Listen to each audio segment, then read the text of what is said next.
로마서 14장 1절에서 6절 말씀까지 보겠습니다. 믿음이 연약한 자를 너희가 받되 그의 의견을 비판하지 말라.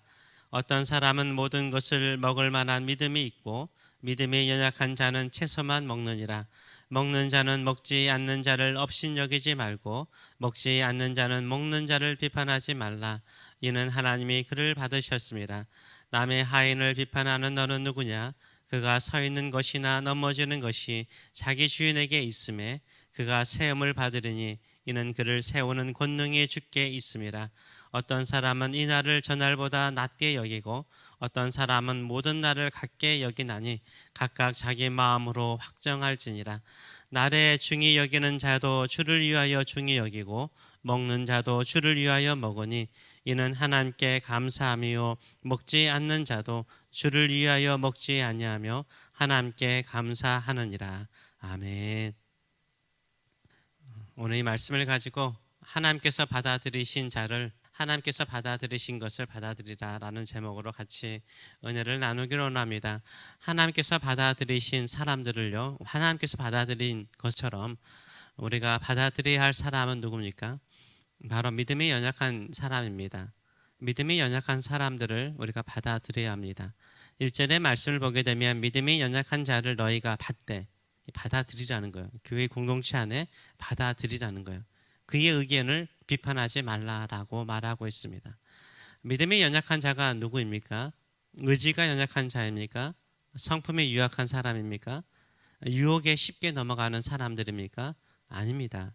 여기서 믿음이 연약한 사람은 우유부단하고 망설이는 사람입니다. 아직 확실하게 돌아서는 것을 결단하지 못한 사람들을 말하고 있는 것입니다. 이들은 이 당시에 교회 공동체 안에서는 유대인 크리스찬들을 말하는 것입니다. 유대인들로 태어나서 유대인이 지키는 종교 의식들이 있지 않습니까? 구약의 말씀을 따라서 지키는 일에 익숙한 유대 크리스찬들이 있었습니다. 이들이 예수를 믿고 난 다음에 아직도 그 유대인 종교 의식인 음식과 날을 지키는 것에 자유로울 수가 없었습니다. 그것을 계속 지키기를 원했던 거죠. 어떻게 이들이 유대 크리스찬이라는 것을 알 수 있냐 하면 오늘 본문에 나와 있는 예들이요 말을 하고 있는 것이죠. 예를 든 것은 음식과 절기를 말하고 있습니다. 날들은 절기를 말하죠. 유대인들이 가장 철저히 지키는 것이 무엇입니까? 음식과 절기를 철저하게 지킵니다. 뉴욕주에는 유대인들이 참 많습니다. 그래서 어디에서나 출애굽기와 레위기에 따른 음식인 이 코셔 음식들이 음식점들도 많고 또 이런 일반 스토어에도 이 코셔 음식을 파는 곳이 꽤 많습니다. 그만큼 유대인들은 철저하게 율법이 가르치는 음식을 지금도 먹으려고 하고 있습니다. 미국에서 한국 명절은 공휴일이 안 되죠. 유대인 절기는요, 학교나 공공기관에서도 공휴일로 지킬 정도죠. 지난주가 추석이 있었는데 우리는 추석을 공휴일로 미국에서 지키지 못했습니다. 그러나 대속죄인 용키퍼는 유대인의 대속죄일인 용키퍼는 뉴욕주에서는 학교들이 쉬는 날이었습니다. 지금도 유대인들이 철저하게 지키는 것은 뭡니까? 음식과 절기입니다. 오늘 본문에 믿음이 연약한 자로 예를 드는 사람들은요, 날을 지키고 특정한 날을 지키고 특정한 음식을 절제하는 사람들을 예로 들고 있습니다. 2절과 3절은 음식 문제를 언급하고 5절은 날, 절기를 언급하고 있는 것입니다. 유대 크리스찬들이 어릴 때부터 지켜왔던 음식과 절기를 그들이 예수를 믿고 난 다음에 쉽게 버릴 수가 없었던 거죠. 그래서 1, 2세기에 초기 시기죠. 1, 2세기의 교회 문서를 보게 되면 이 날들에 대한 예를 보게 되면 교회가 예배를 이틀을 드렸습니다. 예배를 이틀 드렸는데요. 바로 유대인의 안식일인 토요일과 예수님께서 부활하신 날인 이 주일을 이틀을 같이 예배를 드렸던 것으로 언급되는 것을 우리가 알 수 있습니다. 그러나 시간이 흘러가면서 유대인들이 복음을 거부하고 교회 공동체 안에서 소수거나 없어지면서 자연스럽게 예수님께서 부활하신 주일을 안식일로 지키며 예배하기 시작하였습니다. 그만큼 초대교회 안에서는요, 이 믿음이 연약한 사람들을 배려하는 폭넓은 마음을 가지고 있었습니다. 한국 교회에서는 술, 담배가 믿음이 연약한 사람의 어떤 기준이 되어버린 경향이 있습니다. 성경은 그것을 말하지 않는데 한국 교회의 하나의 문화이며 또 특징인 것 같습니다. 오랫동안 술, 담배 하신 분이 예수를 믿고 교회를 다니게 되면 술, 담배를 끊기가 참 쉽지 않습니다. 특별히 담배 같은 경우는 더 쉽지 않죠. 참 쉽지 않아요.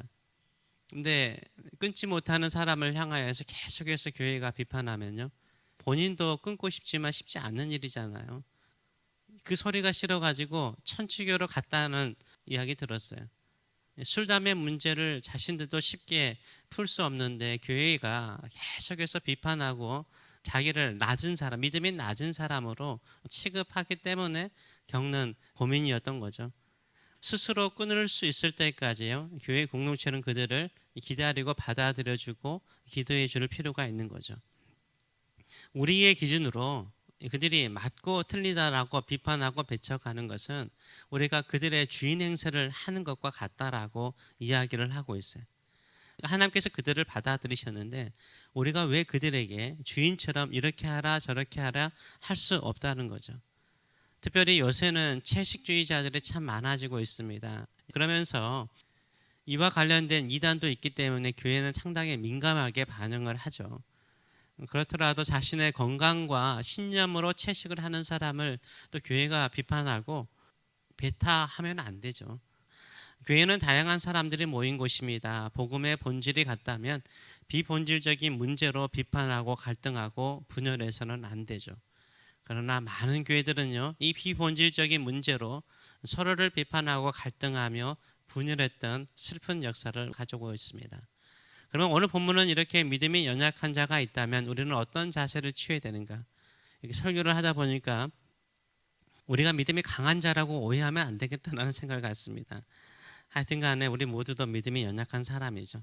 어떤 자세를 취해야 되는가? 세 가지를 말하고 있습니다. 첫째는 비판하지 말고 받아들이라는 거예요. 이미 1절을 읽었지만 믿음이 연약한 자를 너희가 받되 그의 의견을 비판하지 말라는 거예요. 한번 비판을 받기 시작하면 마음이 갈라져요. 받아들이면요, 내가 용납되었다라는 생각을 갖기 때문에 바꾸려고 그래요. 서로 이렇게 융합하려고 그러는데 비판하면 서로 멀어지게 돼 있습니다. 신앙 공동체는요, 서로를 용납하는 비본질적인 문제에 대해서는 용납하는 자세, 받아들이는 자세를 취하라고 말하고 있습니다. 둘째는 그들의 주인인, 믿음의 연약한 자의 주인이신 하나님을 신뢰하라라고 말하고 있어요. 4절의 말씀을 보게 되면 남의 하인을 비판하는 너는 누구냐?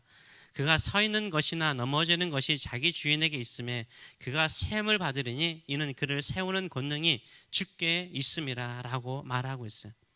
믿음이 연약한 사람들이 반드시 스스로 그것을 끊고 서게 하실 분은 누구라고요? 그들의 주인인 하나님이시라고 말하고 있는 거예요. 하나님께서 그들을 바로 세우실 만한 능력이 있다는 거예요.